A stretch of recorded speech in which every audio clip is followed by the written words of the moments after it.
Surat cyber crime police સ્ટેશનના ગુસ્સીટોક ગુના અને ગોધરા એ ડિવિઝન સાયબર ક્રાઇમના ગુનામાં નાસ્તા ફરતા બે આરોપીઓને ચોકબજાર પોલીસ પકડી પાડ્યા છે.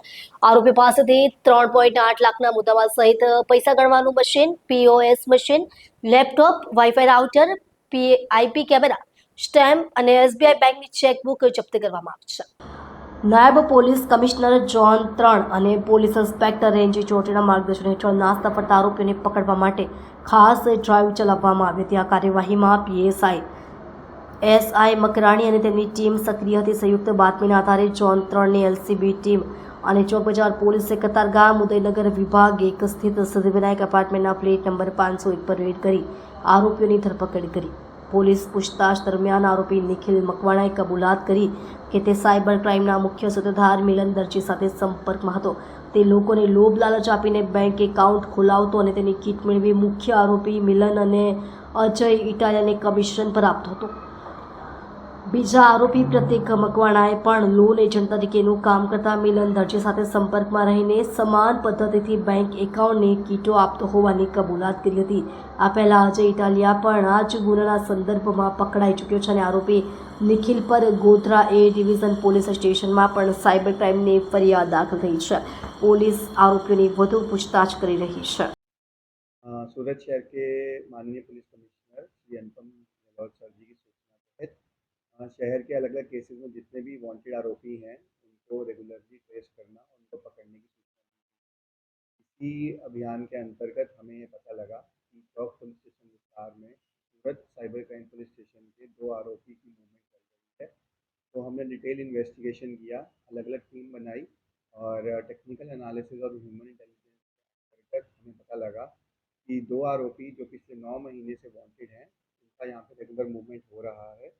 तो हमने उनको फिर डिटेन किया, एक टीम बनाई। उनको डिटेन करने के बाद हमें पता लगा कि इनकी कामगिरी इस तरह से है, ये जितने भी 2 आरोपी हैं, तो ये जितने भी भोले लोग होते हैं, गरीब लोग होते हैं, उनके नाम का अलग अलग बैंक अकाउंट और फिर जो बैंक अकाउंट की किट्स जो होती हैं वो कमीशन बेसिस पे आगे डमी अकाउंट तरीके जो साइबर फ्रॉडस्टर्स होते हैं उनको प्रोवाइड करवाते हैं, जिससे कि यह होता है कि जितने भी साइबर क्राइम का पैसा है वो इन अकाउंट्स में ट्रांसफ़र हो जाता है और ट्रांसफ़र होने के बाद इनका अकाउंट का ट्रेस नहीं हो पाता और इन अकाउंट से विड्रॉ हो जाता है।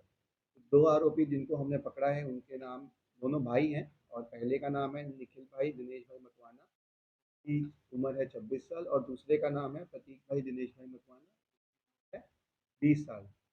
ये जो दोनों भाई हैं ये लोन कंसल्टेंसी का काम करते हैं। ये सूरत में सिद्धि विनायक अपार्टमेंट उदयनगर के रहने वाले हैं। उनका लेकिन जो मूल वतन है वो गोंडल राजकोट का है। इस पूरे रेड के दौरान जो मुद्दामाल बरामद हुआ है वह है 4 मोबाइल फ़ोन, 2 स्वाइप मशीन, एक वाईफाई राउटर, एक कैश काउंटर मशीन जिससे पैसे गिना जाता है, सीसीटीवी, स्टैम्प और कुछ चेक बुक्स। टोटल जो मुद्दामाल है उसकी कीमत है 3,08,000 रुपये। इन दोनों भाइयों के खिलाफ जो पास्ट एफआईआर हो चुकी है उसमें से एक, जैसे मैंने पहले बताया कि सूरत के साइबर क्राइम पुलिस स्टेशन में गुच्ची टॉक हुआ था जिसमें cheating, fraud, information technology act जैसे कि सेक्शंस लगे थे। और जो बड़ा भाई है निखिल उसके खिलाफ गोधरा में भी ए डिवीज़न में भी इसी चीटिंग और फ्रॉड का एक अलग से गुना दाखिल है। फिलहाल इन दोनों आरोपियों को फर्दर तपास के लिए सूरत के साइबर क्राइम पुलिस स्टेशन में हम फॉरवर्ड कर देंगे जिससे कि इसकी फर्दर डिटेल्स लिखी जाए। इनका एमओ क्या था और इनको पकड़ने के लिए पुलिस ने किस तरह की जांच की? इनका हमें जैसे मैंने बताया यही रहता है कि ये अलग अलग नए अकाउंट्स बनाते हैं जिनका आइडेंटिटी ट्रेस करना बहुत मुश्किल होता है। जैसे कोई गरीब हो, कोई रूरल विस्तार से, पिछड़े इलाके से हो, उनके आईडीज़ ये लेते हैं और नए अकाउंट्स बनवाते हैं। जो नए अकाउंट्स बनवाने के बाद इनके पास जो किट आती है वो जो लार्जर ग्रुप्स साइबर क्राइम करते हैं उनको प्रोवाइड करवाते हैं कमीशन बेसिस पे। और फिर कमीशन बेसिस क्या होता है, जब उनको अकाउंट दे देते हैं उसके बाद ये जितना भी साइबर क्राइम का जो पैसा एकत्रित होता है वो बाइफरकेट हो जाता है छोटे छोटे अमाउंट्स में इन अकाउंट्स में, और फिर इन अकाउंट से एटीएम या फिर किसी ऑनलाइन ट्रांजैक्शन के वाया ये ट्रांसफ़र किए जाते हैं जिससे इनका ट्रेस करना मुश्किल हो जाता है। कितने अकाउंट इन्होंने खोले थे और कितने कमीशन?